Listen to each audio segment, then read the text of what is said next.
Though Roxana Robinson's ancestors started out in Boston in the 1700s, before they went gaga and popped off to New York, and though critics have mentioned her affinity with the authors Henry James and Edith Wharton, who commented on the world of Boston, we're here today to find out about her very latest creation.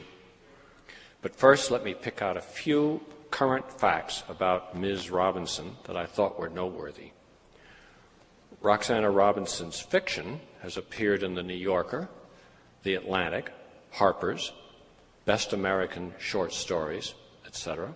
Her essays have appeared in the New York Times Book Review, the Times Magazine, the Times Travel sections, Vogue, House and Garden, the Boston Globe, the Wall Street Journal, Arts and Antiques.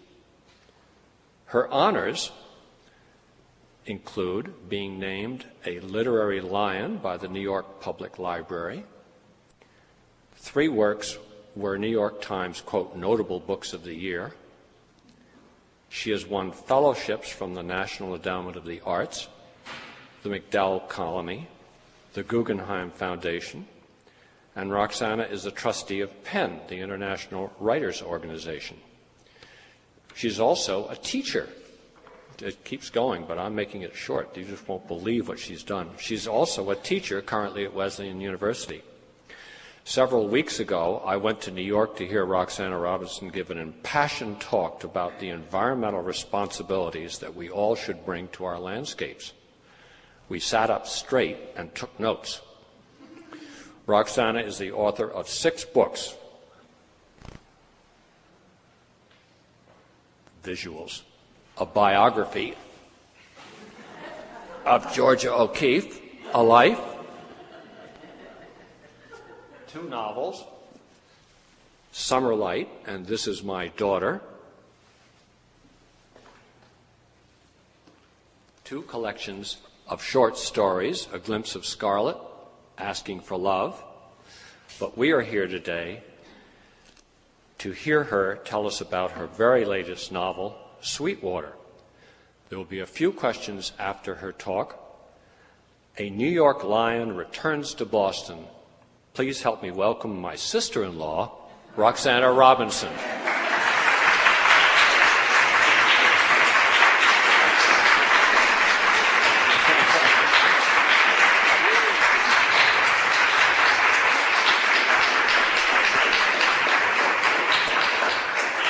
Thank you for that generous and graceful introduction, Jim. I'm Mr. Writer. I always love coming to Boston. I don't know what my ancestors were thinking of by leaving it. And I can't tell you, for a writer, what a pleasure it is to be in a building like this that is both devoted to books and incredibly beautiful. It's just such a pleasure. So I'm very glad to be here today, and thank you all for coming. And I'll tell you a little bit. This is my novel, Sweetwater. And people are also often interested in the creative process. And it's hard to talk about how fiction comes into being because it's so mysterious. And writers, we ourselves don't understand it particularly. And it happens in different ways. All writers have different stories about it. But I'll tell you how this particular book of mine began, because it was very odd and mysterious even to me. It started with an image, and it's just a flat, it's not flat actually, but it's just a small, like a snapshot only with depth. It was like a snapshot that I was watching, but it was still. And it was an image of a woman in her 40s who was walking along a wooden dock at the edge of a lake with mountains in the background and in the foreground a shingled boathouse, a wooden boathouse. And the wooden dock is built in sections the way they are. And you know how the sections are on different pilings so that the levels are slightly different. And she was in the act of stepping from one level to another. That was all I knew. And that has never happened to me before. That's not the way any of my other works of fiction started. So go figure. So that was the beginning of it. And I will start out on the first page, so you don't need to know anything before I begin.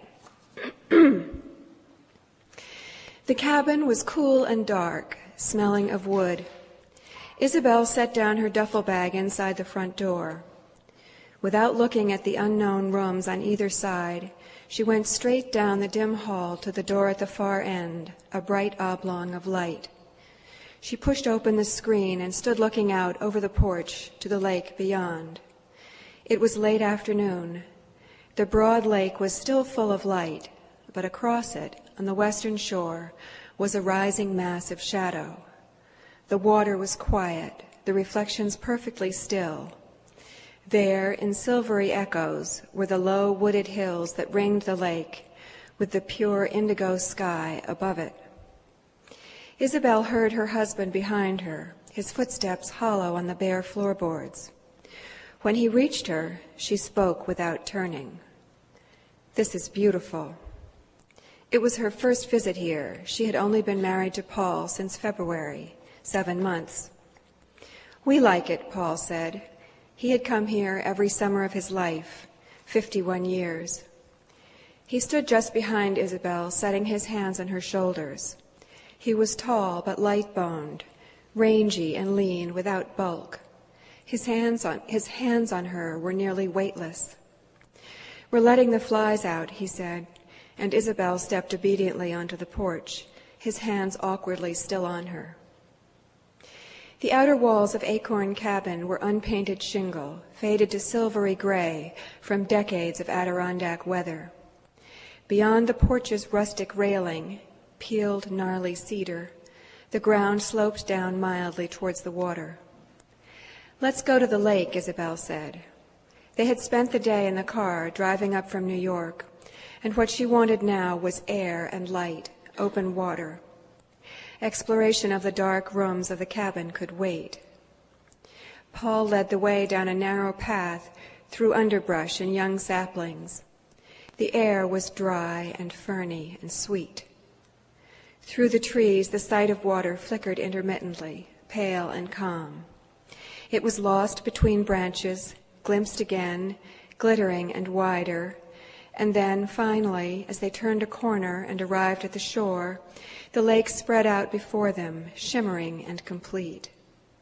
Down here at its edge, the lake looked vast, its still radiant surface immense and untouched. Around them was silence, the faint sibilance of air moving in the treetops, nothing more. It smelled of summer, trees, lake water, heat. "This is heaven," Isabel said. Her voice in the great openness around her was small. Paul put his arm around her. "Exactly," he said with satisfaction. "Now will you never leave me?" This combination, warmth and absurdity, made Isabel laugh. She felt a surge of affection, then a flare of hope. Maybe this will work, she thought.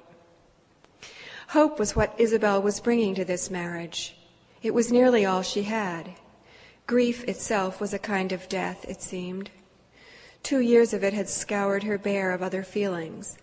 The time seemed past in which joy would rise easily to the surface of her heart and fill it. Grief had established itself at the center of her life, and though it no longer stormed through her, drenching and overwhelming, as it had at first, it was not gone. She still felt the grayness of her first husband's absence from the world, the silence everywhere without his voice, the pain at being unable to tell him things, that she missed him, that she longed for him, that she still loved him, that she hated him for being gone. It had not seemed that grief would ever leave, but after 2 years it had diminished, and she had determined herself to move on, to leave that gray landscape. What she felt for Paul was quieter than what she'd felt for Michael, but everything in her life seemed quieter. This kind of emotion, calm and muted, was what was left to her. She was 47. All the other things, wildness and bliss and desperation, rage, the urgency of sex, lay behind her. She no longer expected them. What she aimed for now was loyalty and affection. Much of marriage was partnership. She didn't want to be old alone. When she was old, she wanted someone with her whom she trusted, someone she knew. What she felt for Paul was a powerful tenderness, and she knew this would increase. Affection deepens over time and hardship. Compassion strengthens with the years. What Isabel wanted was something quiet, durable, domestic. A backwater, somewhere safe. She was done with storms. She leaned against Paul. She was still trying to learn his body, still teaching her own to expect it. There were moments when it still felt strange, too tall, too angular for comfort. She tilted her head back against Paul's chest and looked straight up at the great arch of sky. "It's so clear," she said. "Too clear, actually," Paul answered. "We're hoping for rain. There's a serious drought. It's hardly rained in months." Isabel looked again, scanning the deep blue for a wisp of cloud, a skein of high mist, but there was nothing. The reaches overhead were empty. She liked Paul's knowing about the weather here, even when he was away. "Did you come up here for the whole summer," she asked, "when you were little?" "Always a month, sometimes 6 weeks," Paul answered.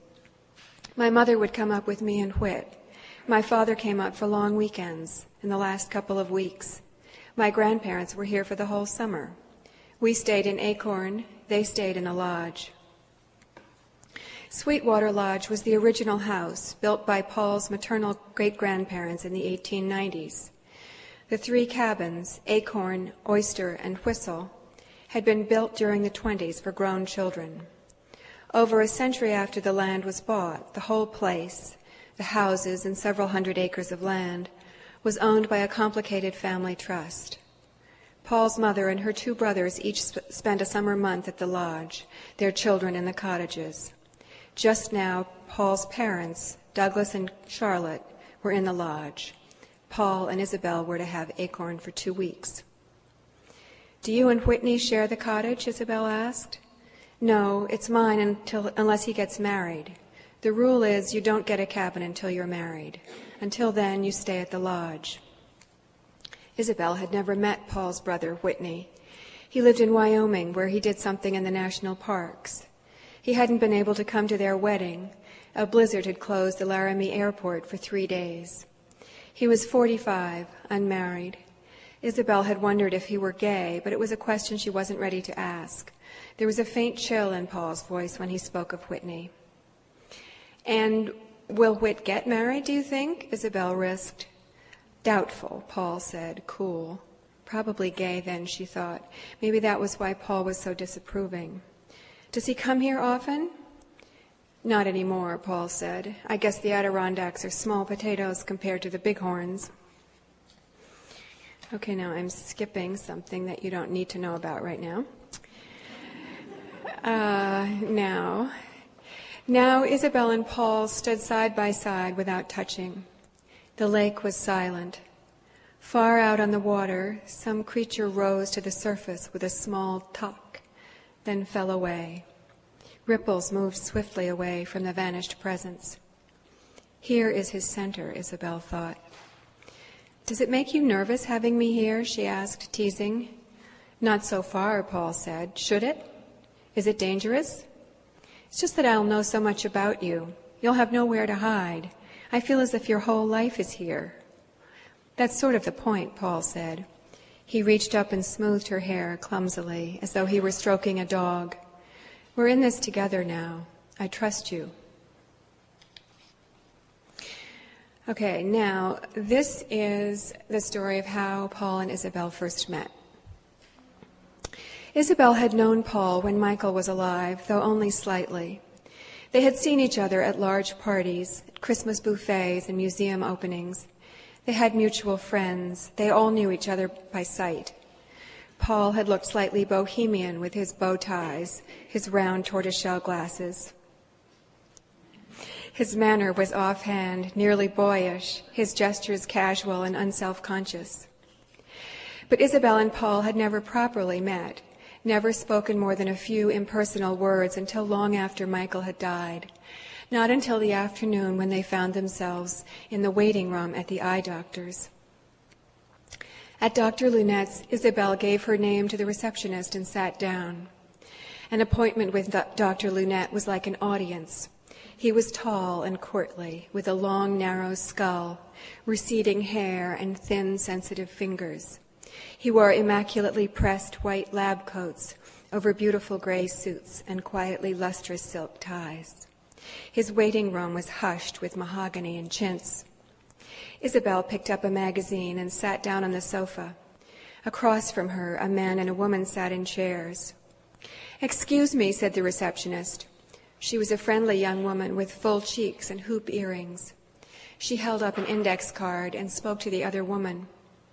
The woman looked up, her mouth twitching impatiently. She was in her 70s and dressed for glamour. Her flimsy, dead brown hair was cut in a shoulder-length page boy.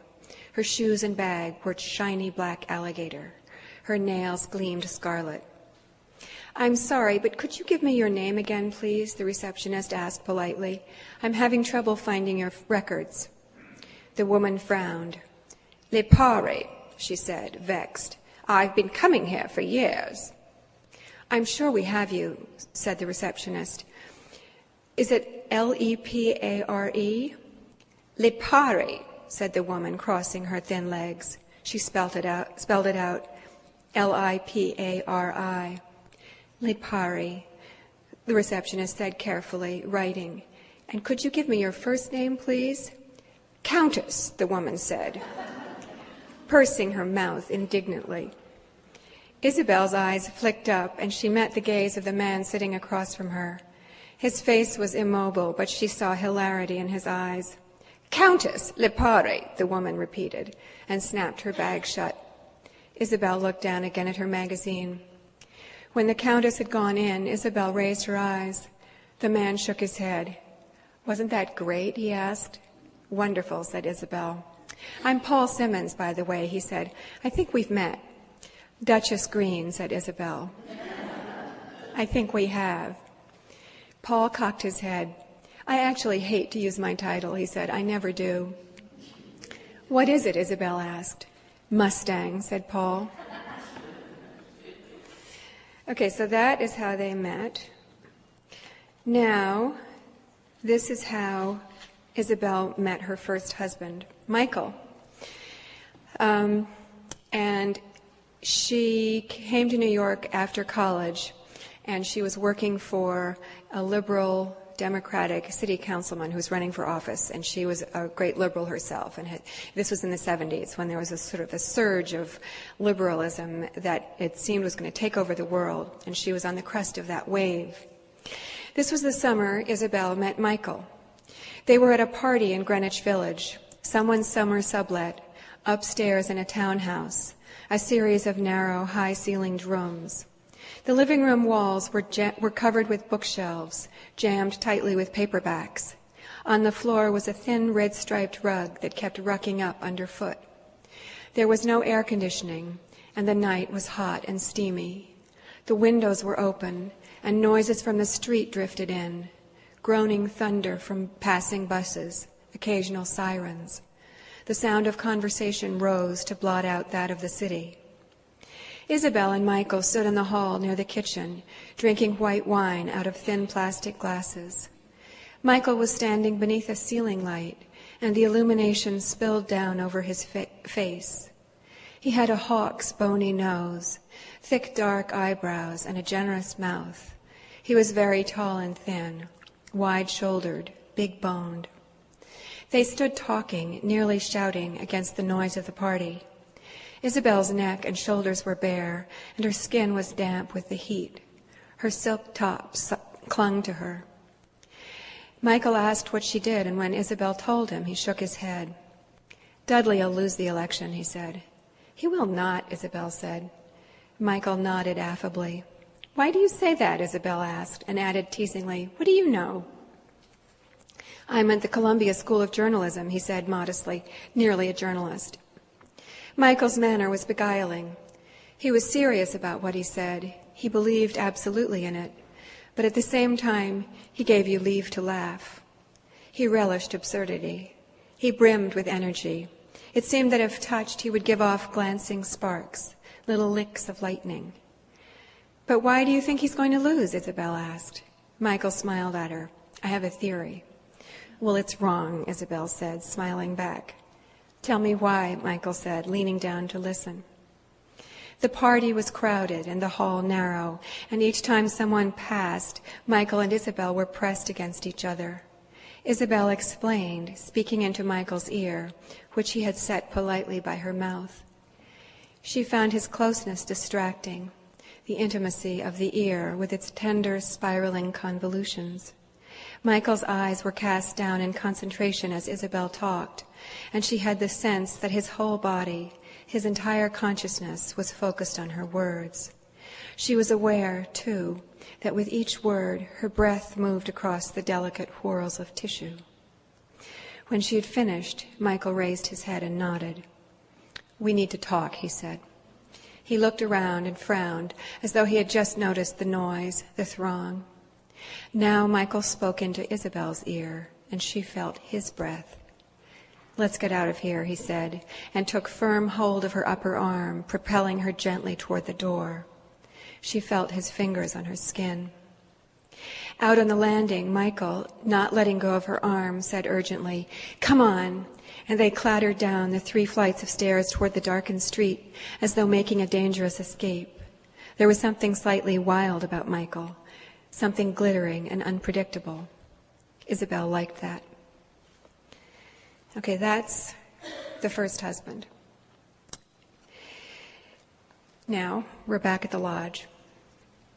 Later, we're back in that same first day. Later, Isabel and Paul walked up to the lodge, taking the trail through the woods. By then, the evening sun was lying in broad bands against the tree trunks. Walking, they moved in and out of shadow, and Isabel felt shade suddenly cool against her legs, then the secret warmth of the sun, distant, on her skin. The trail led to the sweeping circle of driveway before the front door. Trees stood in green masses around the house. Sweetwater Lodge was large and handsome, rustic, gray-shingled, with small-paned windows and a sloping roof that swooped up at the bottom like a pagoda's. Shallow granite steps led to the broad front door, which was dark-paneled oak. On either side was a casual stand of waist-high ferns. Paul pushed open the heavy door. Inside, the hall was high-ceilinged and dim, with wood-paneled walls. A huge stone fireplace was swept clean and empty. On the rough-hewn mantelpiece was a round hammered copper tray, dull and unpolished. The house was cool and silent. "Hello," Paul called. "Out here," a man answered. Paul led Isabel through the high-ceilinged living room, dim and vast, with dark walls and exposed beams. Here was another huge fireplace made of slabs of granite. Over it hung an enormous rack of moose antlers. Sofas covered in threadbare damask and skirted with heavy fringe were flanked by giant humped armchairs. The walls were hung with dim Adirondack scenes, men in canoes on open water, views of undulating hills, a startled buck in a forest clearing. High overhead hung a huge white trumpeter swan, his powerful wings open wide. His long, straight neck was stretched out towards his destination, his black legs and feet tucked close against his body. His feathers, darkened with age, held a quiet shimmer. The soft, pale curves of his chest caught the light. Across the room, French doors opened out onto the porch. This had a stone floor and a broad open view down to the lake. A row of rustic wooden rocking chairs faced the water. Paul's parents were sitting side by side, drinks in their hands. Paul's father stood when they appeared. "Here they are," he said jovially. "Hello, Isabel." He stepped forward, nodding, courtly and welcoming. Douglas Simmons was in his early 70s, lean and rickety, with wild white hair and seamed pink cheeks. His eyes were a faded blue, the color nearly gone. "Hello, Mr. Simmons," Isabel said. She held out her hand to him. "It's so nice to be here." "Douglas, please," he said, shaking hands and blinking pleasantly. Isabel turned to Paul's mother. "Hello, Mrs. Simmons." Charlotte Simmons was tall and lanky, with pale skin and an imperial nose. Her dark reddish-brown hair, going gray, was set in neat short curls. She was wearing checked pants, and her long legs were stretched out in front of her, her crossed feet set comfortably on a wooden stool. "I'm not getting up," she announced, waving her glass as if the announcement nullified her bad manners. "Please don't," Isabel said. She leaned down to kiss her new mother-in-law. Charlotte lifted her cheek. It was soft and dry. "It's just beautiful here," Isabel said, looking around. "Well, it's a funny old place," Douglas said comfortably, pleased. "We're used to it. What can I get you?" Paul and Isabel settled into chairs with their drinks. All of them faced the lake as if they were watching a movie. "How was the trip?" Douglas asked, eyes on the water. "About 8 hours," Paul said. "Not too bad," Douglas said, jostling the ice in his glass. "You know, we used to take the train up," he told Isabel. "When Paul was little, we took the train to Utica. Then we drove from there." "I loved the train," declared Charlotte, as though she had been challenged on this. "The train was heaven. You put your trunks in the baggage car, and you were all set. You had meals in the dining cars. You could play games." She looked at Isabel. "We used to play cards, checkers, backgammon. You could do anything. It used to take a day and a half before the big highways went in." "It sounds lovely," said Isabel. "I love trains." "Trains were the first great populist solution," Douglas said. "Before trains, only the rich could afford to travel. You know what Lord Rothschild said in the 1830s when the idea of trains was raised in Parliament?" He paused. "He spoke against it. He said," Douglas affected an English accent, "it would only encourage the lower classes to move about needlessly." He smiled at this outrageousness. "But you know, he was right. Not about needlessly, but it's exactly what's happened. Everyone began to travel. Cars made it even easier, but you know, easy travel has changed the world." Douglas spoke with a kind of faded and elegant conviction. The words seemed ones he had spoken many times before. This was something he took pleasure in, like running his hand over a worn tapestry. The others listened in silence. They knew all this. This was Douglas's territory, a region he had years ago declared his own. The ideas here were tamed under his command. Isabel wondered what he meant by changing the world, but did not ask. His declaration seemed to have pumped the air from the space around them. "Paul and Whit hitchhiked when they were older," Charlotte said. "Bored by the train. Have you met Whitney?" "Not yet," said Isabel. "You'll love Whit," declared Charlotte. "He's divine. Nowadays," she went on, "of course you wouldn't let your children hitchhike. It's all serial killers out there. But then, things weren't so dangerous. I used to think of hitchhiking myself." She waved her hand. "There you'd be, by the side of the road, the world before you, a dashing roadster grinding to a halt, the spray of gravel, adventure ahead." Paul snorted. "You'd have had Edwards drive along behind you." "The chauffeur," he explained to Isabel, then turned back to his mother, "in case you didn't get a ride soon enough." "I often thought about hitchhiking," said Charlotte, ignoring him. "So romantic." "If there was one thing hitchhiking was not, it was romantic," said Paul, looking out at the lake. "One time I stood in the rain outside Poughkeepsie for 2.5 hours. For some reason, people don't want to stop for you in the rain when you really want them to. It's one of those inverse relationships. The more you want someone to stop, the more they don't want to. God, I was cold." He shook his head, reminiscing. "I swore that day I would never hitchhike again." "And did you?" asked Isabel. Paul shook his head again. "Never." "But why did you do it to begin with?" she asked. There was a pause. "Well, there were no more trains by then," said Paul. "Driving was the only way to get here. And it was during the time of fiscal responsibility. The older generation of Simmonses had decided that the younger generation should be denied vehicular transport in order to simulate real life, which was meant to be difficult. Meanwhile, the Simmons household moved 8 hours away, so that we were basically homeless unless we managed to make our own way 300 miles across country. "You had beds," said Charlotte. She lifted her chin. "In the apartment." "No meals," said Paul. "No food." "You had beds," said Charlotte, and drank from her glass. The lake was quiet, and the shimmer on its surface was beginning to turn silver, the air darkening into evening. Flickering silhouettes began to swoop above the water, darting and twisting through the air. "Swallows are out late," Charlotte observed. "Those aren't swallows," Paul said. "They're bats." "Swallows," Charlotte said, watching them. "They're not," said Paul. "Swallows don't fly like that, and swallows don't come out at twilight. Those are bats." There was a silence. The creatures flittered restlessly over the lake. "Your mother," said Douglas, "has her own sources of information. Sometimes her opinions match those of the general public. Sometimes they don't." Paul said nothing. "Isabel, freshen your drink?" "He's still cross about the hitchhiking," Charlotte observed, not looking at her son. "I'd like another, please, Douglas." She held up her empty glass. That's all I'm going to tell you right now.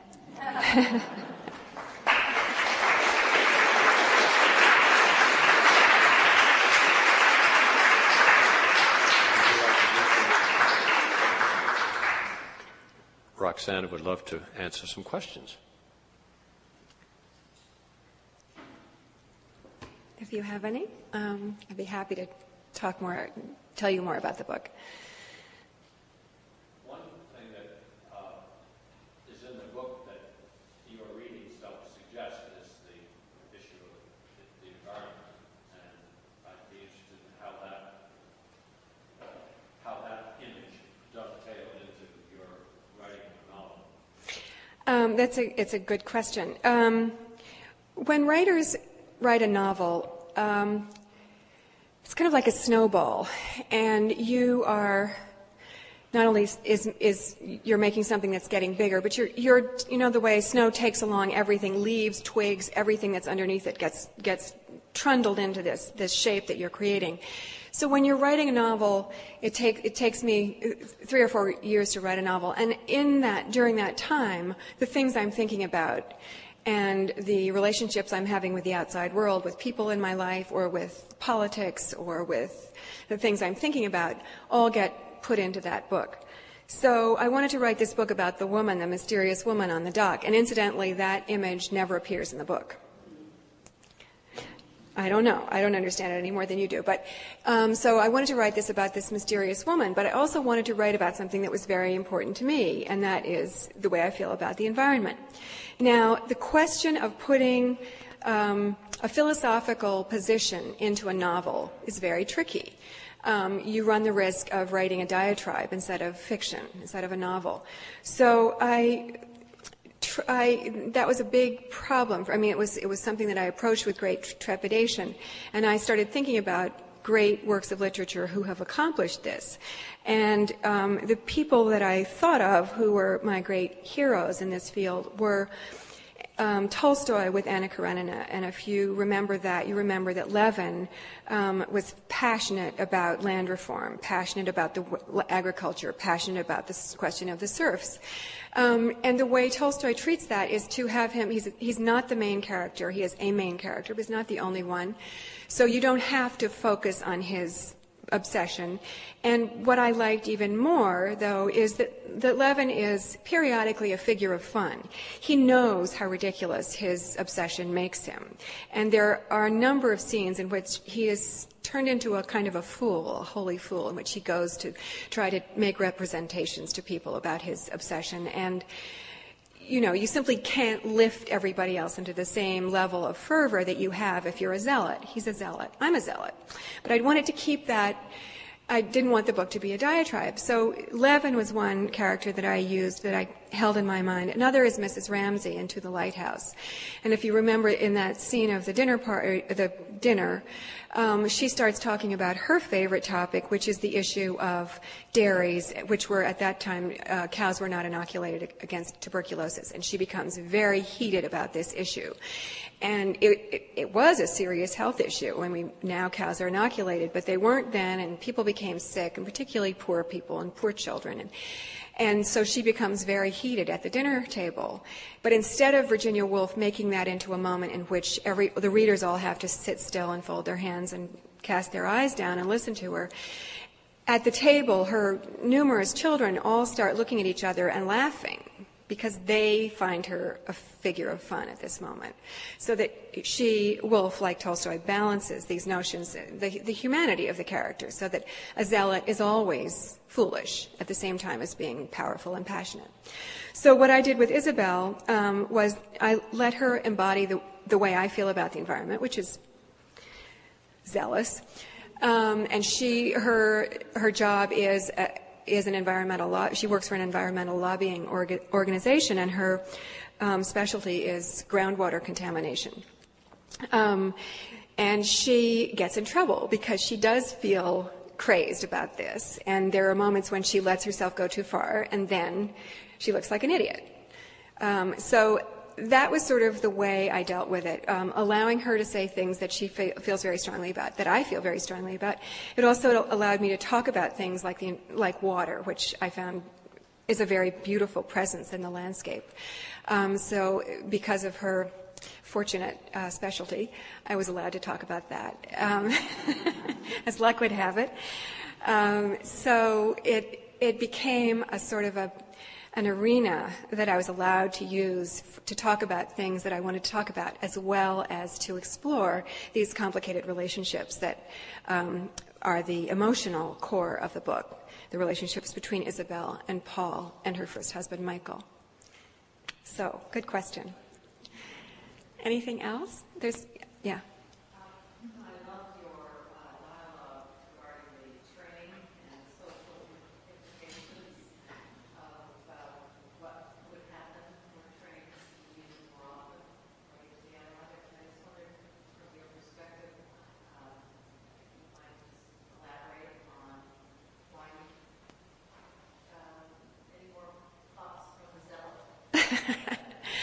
Well, I took the train up here this morning from New York, and I was saying what a beautiful ride it is, and how you get to see the marshes and the swamps and the bird life. And Jim said, of course, you being an environmentalist, you wouldn't let that happen now. And I said, no, I mean, as an environmentalist, I don't want trains, I don't want highways, I don't want airports.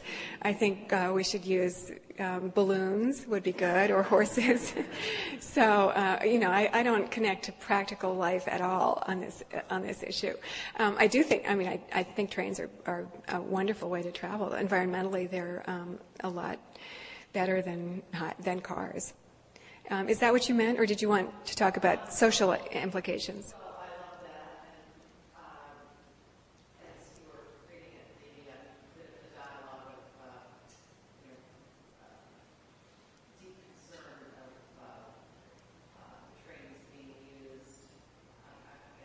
He says, well, he makes this ridiculous comment saying that it allows the lower classes to move about needlessly, so their reasons for travel should be somehow different from everybody else's.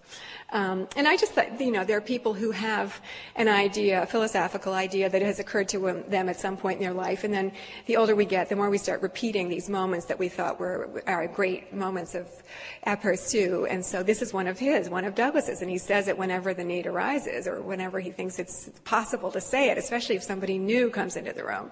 So this is something he thought it was an interesting thing to say, and the rest of his family has heard it many, many times. And Isabel just happened to be lucky enough to hear it that time. Yeah?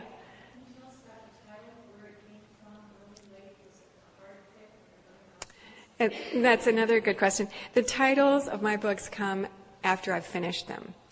This was called, what did I call it? Oh, well, the main character had a different title, so it was called by her name until I'd finished it.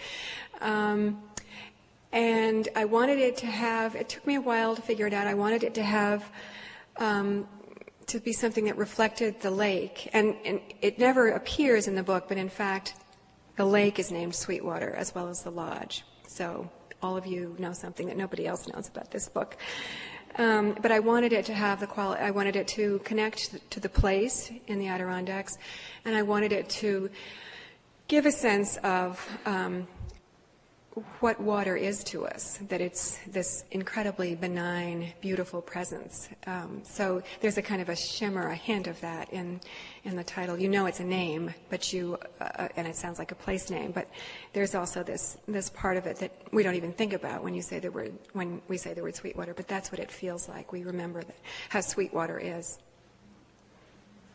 How autobiographical is this book? Characters, events, setting? None, not at all. My parents don't have a place in the Adirondacks. I was never married to someone who had a place there. I've never spent a summer. Well, I have spent a summer there, but when I was 16, none of these things happened. Yeah. But would you say that this is an ideal landscape to you? I mean, it reminds me of all the place in Maine, but I have a feeling that there is a connection there with when I was reading the book, see the place very much the woods and the water. Is that the ideal landscape? Well, the reason I chose the Adirondacks, which is in some ways an odd choice since it's not a place that I know as well as I know other places, I go to Maine in the summers, and so I've said a number of works there, and I didn't want to sort of just go on repeating the same landscape. And I also wanted to use a place that represented something different from Maine. And the Adirondacks have a very powerful presence philosophically in this country and in the history of the country. And I used to work in the field of American art, and we sold a lot of 19th century landscapes. I worked at Sotheby's. And so I did research into those works. And there was, in the 19th century, a notion that's called the sublime, and it was a very powerful presence in 19th century thought. And it had to do with a place on the planet that presented nature in a way that was vast and majestic and much larger and more powerful than man. Man had no place in it. And so if you think of those heroic 19th century landscapes, Bierstadt, the Valley of the Yosemite, or the paintings of icebergs by Bradford, or Thomas Cole. Anyway, this sense of grandeur and mystery, and something slightly threatening about this sublime landscape. It really, nature is not necessarily friendly in those places. And the Adirondacks were used over and over again in those 19th century sublime paintings. And I liked them because they have this kind of majesty and powerful, dark, primeval quality that I don't think of in terms of Maine. There's something about the North Woods that's slightly sinister, scary, ominous, as well as incredibly beautiful. Plus which, it's very near the centers of American civilization. The Rocky Mountains are also majestic, but they're away. They're not here. The Adirondacks are right here. So there's something very exciting about the proximity of New York and Boston and the Adirondacks. And they're also, despite being untouched for huge areas, they're also very fragile, very vulnerable, as all landscape is. There's pollution, there's contamination, there are alien species, there are people wanting to build casinos, there are people wanting to build golf courses. So although it's incredibly beautiful and it represents, I thought for me, they stood like a metaphor for the planet. We all think that that nature is not right here, this moment. We're in something else. We're in culture, but nature is nearby. We can always get there. But my point was, using the Adirondacks, nature's right on the brink. The Adirondacks, like everything else, is in peril. And it's also a place, in terms of political issues, it's a place where people have been going, the same family has been going for 3 or 4 generations. They often have huge holdings of land. They often feel very responsible about the landscape. Like good stewards, they want to protect it. These particular families are often very rich And Douglas, for example, probably has in his stock portfolio Anaconda Mining. So it sets up the paradox, which is a paradox that we all live every day. We all feel that we're environmentalists. We all turn on the light switch. We all turn the key in the ignition. So that was an issue, too, that I wanted to have be a part of the book. Yeah?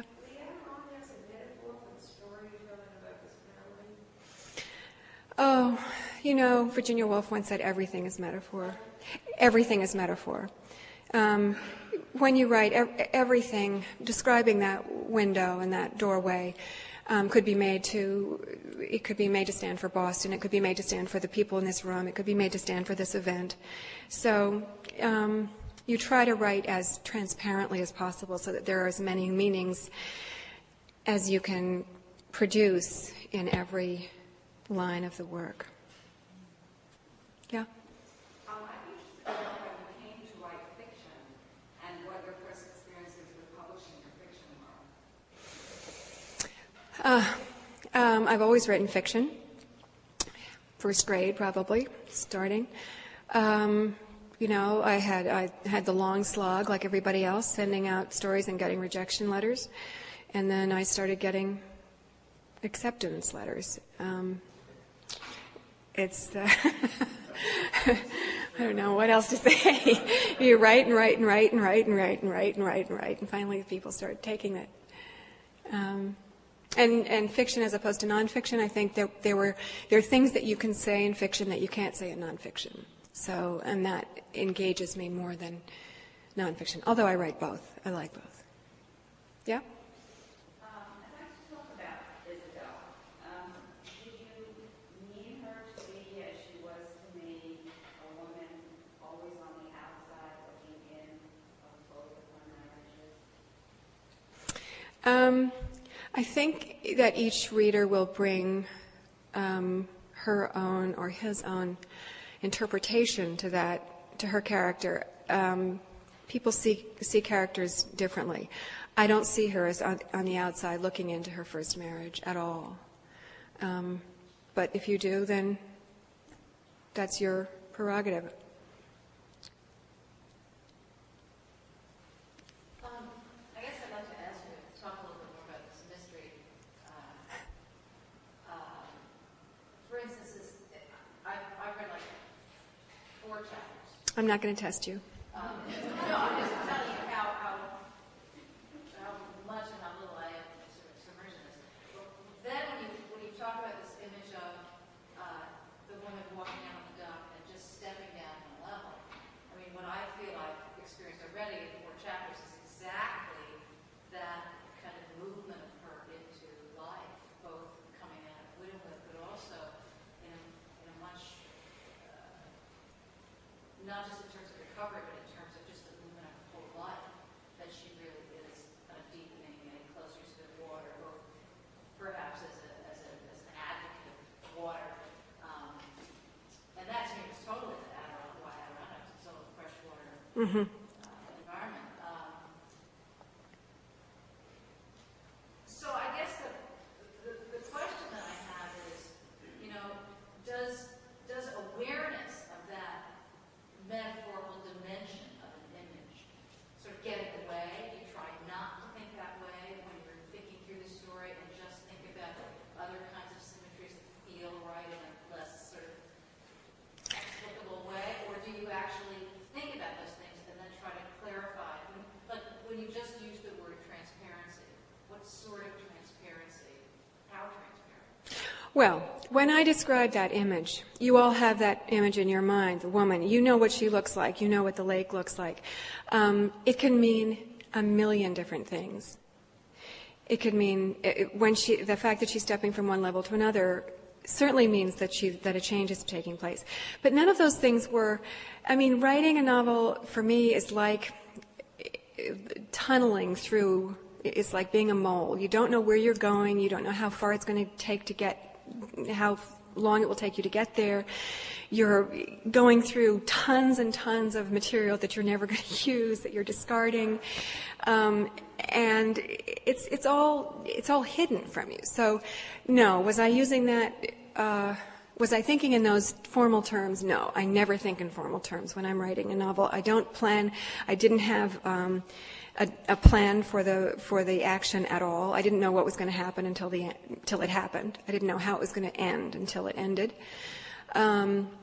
As I started to write, with that image, she was very interesting to me. And in the very beginning, I learned that she was in a second marriage, that her first marriage had been tragic, and that she was staying in a new place, that she was meeting her husband's new family. So those were the things that I had to explore. I had to scoop out all that dirt to find out who these people were, who Isabel was, what was her background, what was the background of Douglas and Charlotte. How does Paul feel about his parents? How do they feel about him? All of those things formed the energy, the drive of the narrative. And as I found out all these things, as they reveal themselves in these discussions, these conversations, then with each conversation, I know more about the direction I'm going. Now, is that the same process that you used in your other novels? Was there anything particularly? More or less. You never started with an image. I never started with an image. What I started, the way my other novels have been brought into creation is I start with characters and a conflict, and then they work it out. They live it out. But I don't have a plan. When I wrote my first novel, my husband, who's very organized, said to me, "So do you have a plan? Do you have an outline?" And I thought, God, he's probably right. I should have an outline. So I wrote an outline chapter by chapter. Chapter 12, Paul does this, Isabel does that. But none of the characters would do what they were meant to. When I would get to chapter 12, they were all doing different things, or they refused to say what I wanted them to say. So I had to throw the outline out. So it's a very hard process to describe. It's very organic. It's very internal, and it's blind. That's the main thing about the mole. It's blind. You're just working in the dark. By feel. And by kind of feeling. Yeah. How much research do you do outside of the characters? That's a good question. I had lots of fun in this book because I did do a lot of research. And I read a wonderful, wonderful book on water called A Natural History of Water by a woman with the wonderful name of Margaret Outwater. How good is that? And she was brilliant and a wonderful describer. So I read a lot about the environment. I read a lot about the North Woods. So I do a certain amount of sort of hard research. And then in terms of the characters, one thing I do at the beginning of a book, or when each character appears, is I will write a short biography of that person. So that really grounds the person, and I know exactly who this person is, where he grew up, what kind of neighborhood he lived in, where he went to school, what his parents were like, so that his character becomes very well known to me, and that is what determines how he responds in a conversation. I know exactly who he is. He can only respond one way to this situation. So that's the sort of fictional side of the research that I do. We have one more question. Well, my husband, who is a man of infinite merit, gave me, for one of my birthdays, he redid the top of the garage and made it into a room of one's own, and he gave me a first edition of that book. So that's where I work. Good question.